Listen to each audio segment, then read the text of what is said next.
Money FM 89.3, the best of the afternoon update. The afternoon update with Lynlee Foo. That's right, you're with me, Lynlee, on the afternoon update, and it's time for Good Tech, where we spotlight technology and innovation for social good. Today's conversation touches on something many of us put off, not out of apathy, but discomfort. We're talking about planning for the end of life. In July 2025, this year, Singapore launched a new tool called myACP, which is a free digital platform that lets individuals document their future care preferences online with no doctor's appointment or paperwork needed. But this isn't just a convenience feature, it's a quiet revolution, one that makes planning more accessible, but also raises bigger questions. How can technology help us navigate tough conversations with dignity and empathy? Joining us today is Wong Wai Min, Deputy Director at the Agency for Integrated Care, to help us understand what myACP is and why it matters. Wai Min, welcome to Good Tech. Hi, thank you so much. Well, let's start with the basics. What is myACP and why is this the right time to launch a digital version of advanced care planning? Okay, maybe firstly, let me start off by explaining a little bit about what ACP is. Okay. Yeah, so it's really about planning and preparing for your future care and personal care. So in this process, you actually talk to your loved ones and even your healthcare team about your personal beliefs and goals of care.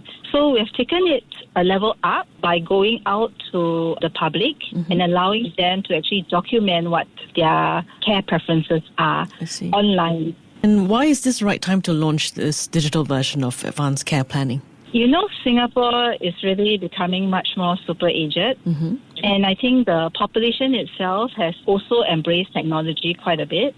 And because of that, we think it's the right time. And people also have shown that they want to take greater ownership and be empowered in taking care of themselves and planning ahead. So with that, I think it's the right time for us to launch this tool and prepare ourselves before the time comes when we get really sick and we cannot talk and speak up for ourselves. Okay, and before this, advanced care planning was something most people had to do in a clinic, right? Often with a facilitator. And back then, what were some of the barriers that people faced? I think one of the key barriers would be that you actually have to make an appointment and go down and visit your facilitator. And I think that was something that people tended to put off.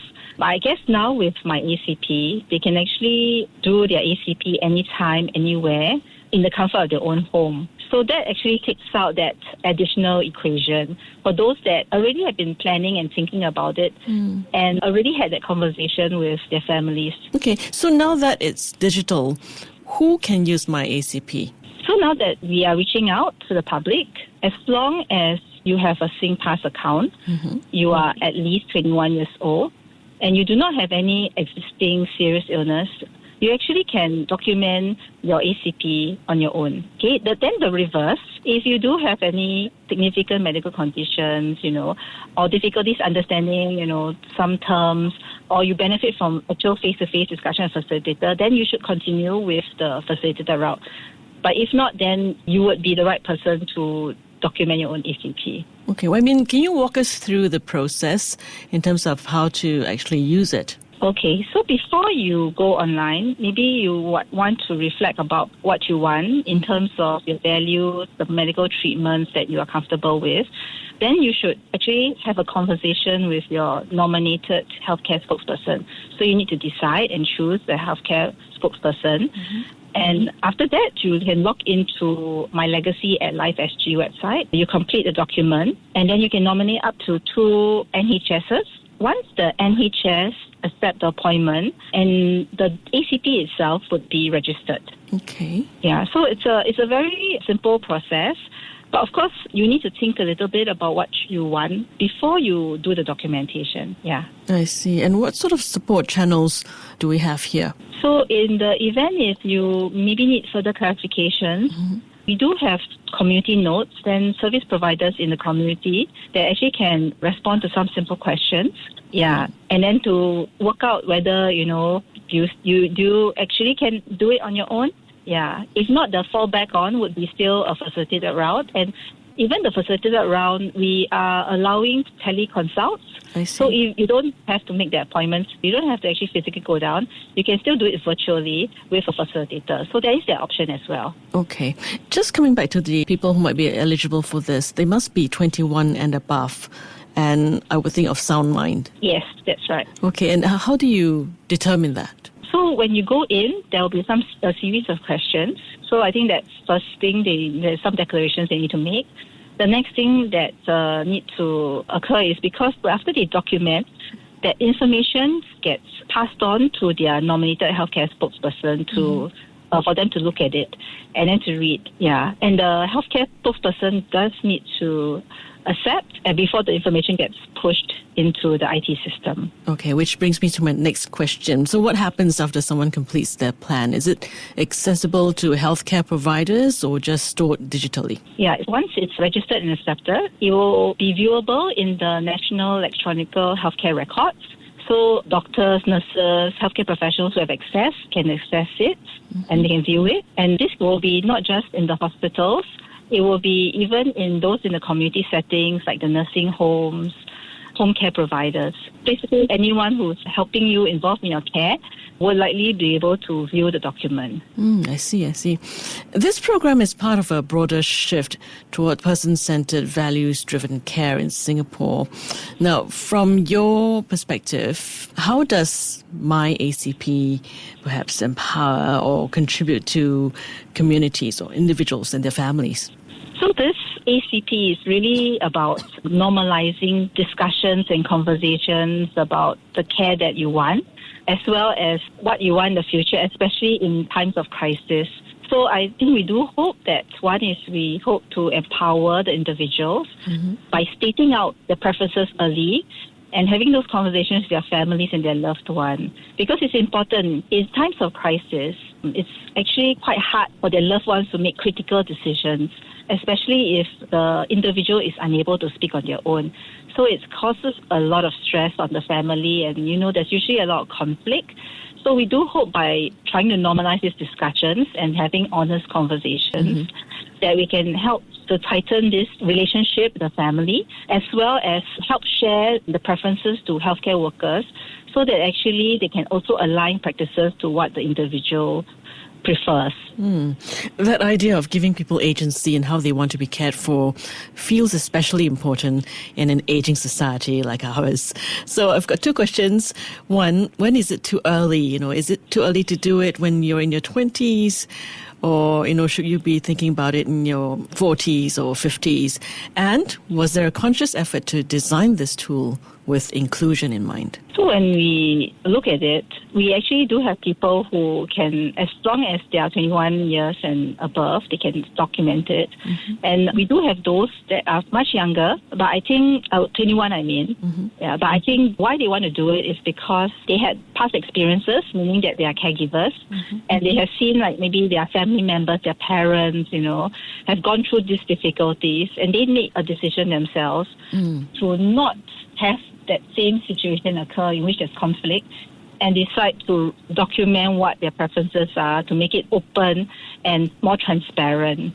Yeah. So there's no limit. And I think we are looking at those that many of the people who documented actually have many experiences in which they have experienced conflict and difficulties at the time of crisis. So now for themselves, they want to prepare beforehand and to ensure that their other loved ones do not have that burden of making decisions and not knowing whether it's the right decision. Right. Planning for the end of life is something deeply personal.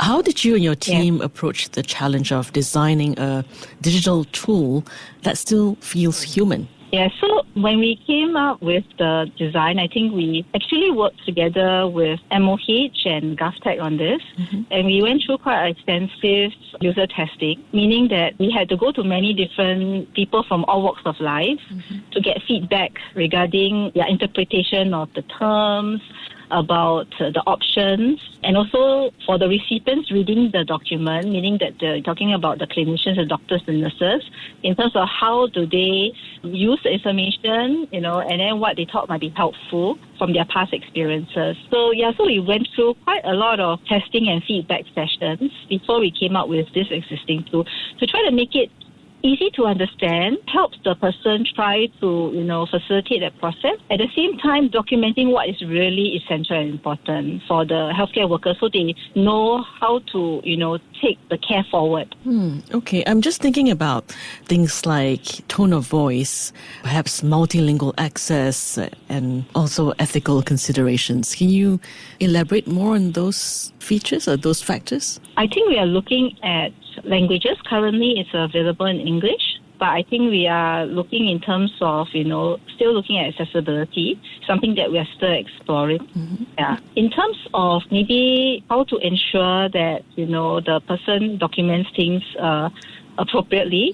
I think one is the nominated healthcare persons will actually view the document and then see if there's anything of concern. I'm pretty sure the person will actually bring up to the individuals for further discussion if there's anything of concern. I think for the NHS notes when they read the document. That's one. The other is that for the healthcare workers, if they do view something that maybe warrants a further discussion, when the person does become sick, I think then the healthcare worker will also bring up and have a further conversation with that person. Yeah, we don't have to wait until the person is critically ill before we continue the conversation, because we believe that ACP is an iterative process. Okay. And are there future plans to incorporate more guided support, perhaps even AI tools for values exploration features? That is something that we will work continually, the ministry, to look at.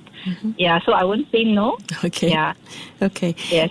Well, I mean, myACP is part of a broader framework in Singapore. We've got CPF nominations, lasting power of attorney, advanced care planning, and wills.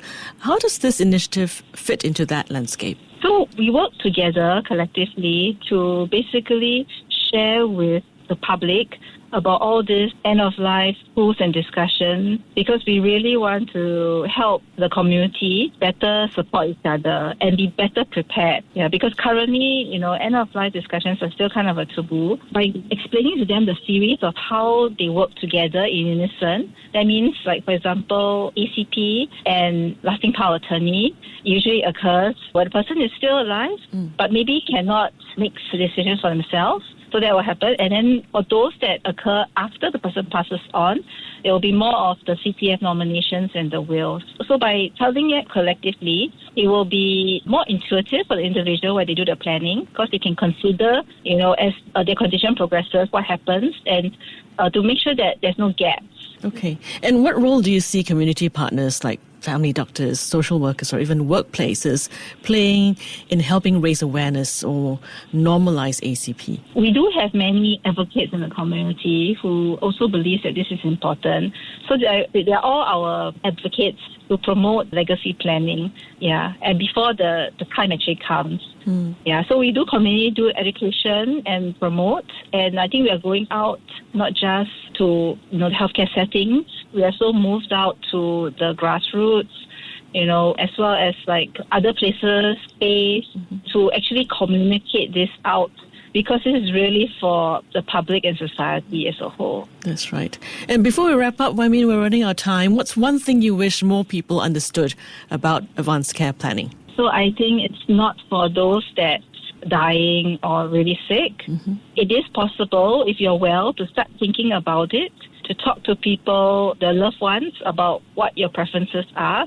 And the most important is, besides talking, is document it, because it's important to share it, not just to your loved ones, but to the healthcare team. So if you can't do it now, don't wait, because we don't know when a crisis might happen. Thank you so much, Wai Min, for joining us today. It's really, really interesting, and it's very helpful for us to understand how myACP is using digital technology to make tough decisions just that a little bit easier and a lot more human. Thank you. Thank you so much. She is Wong Wai Min from the Agency for Integrated Care, Deputy Director at the AIC, helping us understand more about myACP. This has been Good Tech, where we spotlight innovations that serve not just progress, but purpose. I'm Lynlee. To listen to more great interviews, download our podcasts at audio.sg or download the audio app. That's AWEDIO, audio at the App Store and Google Play.